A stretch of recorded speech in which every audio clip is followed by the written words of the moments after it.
దుబాయ్లో offline mortgage rules change అవుతున్నాయా? ఈ వీడియోతో మీకు క్లారిటీ వస్తుంది. అందరికీ నమస్కారం. దుబాయ్లో ఆఫ్లైన్లో ప్రాపర్టీ కొనాలంటే ఒకప్పటిలాగా కష్టం కాదు, అది పూర్తిగా మారిపోయింది.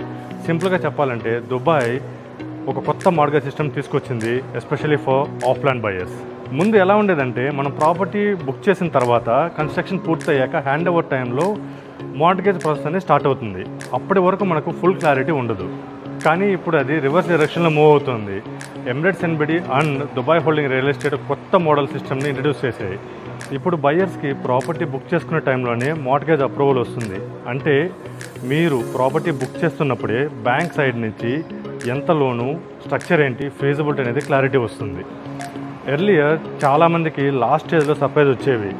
మార్ట్గేజ్ అప్రూవల్ కాకపోవడం, అమౌంట్ తగ్గడం, డిలే అవ్వటం. ఇప్పుడు ఈ అన్సర్టనిటీని చాలా వరకు కంట్రోల్ చేసుకోవచ్చు.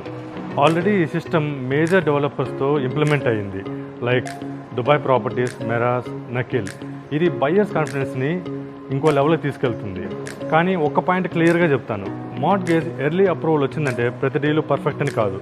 Still right project, right price, right strategy చాలా ఇంపార్టెంట్. అందుకే బ్లైండ్గా ఇన్వెస్ట్ చేయకండి, క్లారిటీతో ఇన్వెస్ట్ చేయండి.